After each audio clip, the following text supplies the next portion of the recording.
दोस्तों, आज हम महाभारत के ऐसे युद्ध के बारे में बताएंगे जिसको बहुत कम लोग जानते हैं। लेकिन इस युद्ध को सुनने से पहले अगर आप हमारे चैनल पर पहली बार आए हैं तो चैनल को सब्सक्राइब कर बेल आइकॉन जरूर दबा लें। चलिए अब कहानी को सुनाते हैं। महाभारत शुरू होने से पहले जब पांडव अज्ञातवास में गए थे, तब श्री कृष्ण अर्जुन के साथ घटोत्कच की गुफा में महाभारत युद्ध का प्रस्ताव लेकर पहुंचते हैं। तो वो देखते हैं कि उनके पीछे कौरवों का एक गुप्तचर लगा हुआ है। उस गुप्तचर ने कौरवों को संदेश भेज दिया कि पांडव घटोत्कच की गुफा में सुरक्षित रह रहे हैं। ये समाचार पाकर अंगराज कर्ण दुर्योधन के साथ पांडवों का अज्ञातवास भंग करने अपने सैनिकों के साथ घटोत्कच की सीमा में प्रवेश करते हैं और उनके सैनिक उस गुफा की घेराबंदी कर लेते हैं। श्री कृष्ण ये बात समझ जाते हैं और अर्जुन को बताते हैं। तो अर्जुन गुस्से में बाहर जाने लगते हैं। तभी श्री कृष्ण अर्जुन को रोकते हैं और कहते हैं, पार्थ नहीं, ये तुम क्या कर रहे हो? तुम अज्ञातवास भोग रहे हो, वो तुम्हारे लिए ही आए हैं। इस पर बर्बरीक कहते हैं, मैं महारथी कर्ण को रोकूंगा, या तो शांति से या फिर द्वंद्व से। तो श्री कृष्ण कहते हैं कि आपको महारथी कर्ण की शक्ति का अंदाजा भी है क्या? उन्हें रोकना इतना आसान कार्य नहीं है। तो बर्बरीक कहते हैं, लगता है आपको मेरी शक्ति का अंदाजा भी नहीं है माधव। और फिर बर्बरीक श्री कृष्ण को प्रणाम करके चले जाते हैं। बर्बरीक अपनी गुफा के बाहर निकल के कर्ण और दुर्योधन को प्रणाम करते हैं और कहते हैं, कैसे आना हुआ काकश्री? तब दुर्योधन कहते हैं, बालक हमें तुम्हारे कक्ष में जाना है, हमें किसी की तलाश है। तो बर्बरीक कहते हैं, मेरे रहते हुए आपकी ये इच्छा तो पूर्ण नहीं हो सकती। अब इस पर दुर्योधन क्रोध में कहता है, अपनी मृत्यु को गले मत लगाओ बालक। बर्बरीक मुस्कुराते हुए कहते हैं, आप दोनों महान हो, आप प्रयास कर सकते हो। तभी दुर्योधन कहते हैं, सैनिकों इसे यहाँ से हटाओ। तभी सैनिक आगे बढ़ते हैं और बर्बरीक में इतनी शक्ति होती है कि वे सैनिकों को धरती पे पांव मारकर ही गिरा देते हैं।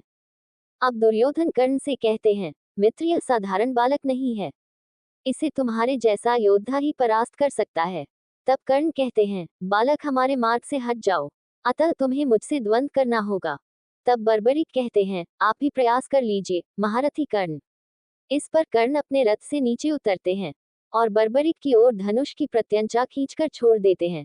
तभी इतनी जोर से हवा उठती है कि सारे सैनिक उड़ जाते हैं, लेकिन बर्बरीक एक कदम भी पीछे नहीं हटते। अब कर्ण सोच में पड़ जाता है, लेकिन तभी बर्बरीक अपने धनुष की प्रत्यंचा खींचते हैं और छोड़ देते हैं, जिस पर दुर्योधन रथ से नीचे गिर जाता है। अब ये देख बर्बरीक जोर जोर से हंसने लगते हैं और कहते हैं, आप ठीक तो हैं काकश्री? इस पर दुर्योधन कहता है, तुम्हारी यह मजाल कुटिल बालक, और कर्ण से कहते हैं, इस बालक को नरक की दिशा दिखा दो मित्र।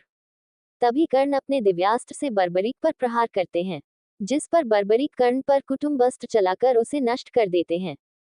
इसके बाद ये युद्ध चलता रहता है। दोनों वीर योद्धा और भी भयानक दिव्यास्त्र छोड़ते हैं।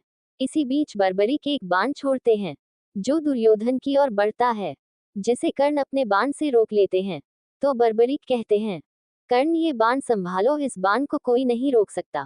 और बर्बरीक दुर्योधन की तरफ दूसरा बाण छोड़ते हैं, तो कर्ण उसे रोकने की कोशिश करते हैं, परंतु रोक नहीं पाते। अब बाण को नहीं रुकता देख वह खुद ही दुर्योधन के आगे आके खड़े हो जाते हैं। इसके बाद जैसे वह बाण कर्ण से टकराने वाला होता है, तभी कर्ण का कवच आ जाता है और उस बाण को रोक लेता है। अब बर्बरीक ये दृश्य देखने के बाद कहते हैं, ये कैसे संभव है? इस बाण को तो बस इंद्र का वज्र रोक सकता था। तभी दुर्योधन कहता है, ये सूर्यपुत्र कर्ण है, इनके पास अमृत से बना कवच है जो कि स्वयं ईश्वर भी नहीं तोड़ सकते, इसलिए तुम्हारे सारे प्रयास विफल हो जाएंगे बालक।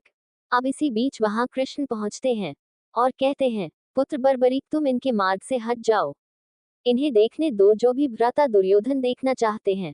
जिसके बाद दुर्योधन और कर्ण अंदर जाते हैं, परंतु वहां उन्हें कुछ शेष नहीं मिलता, क्योंकि भगवान कृष्ण ने अर्जुन को अपनी माया से अदृश्य कर दिया था।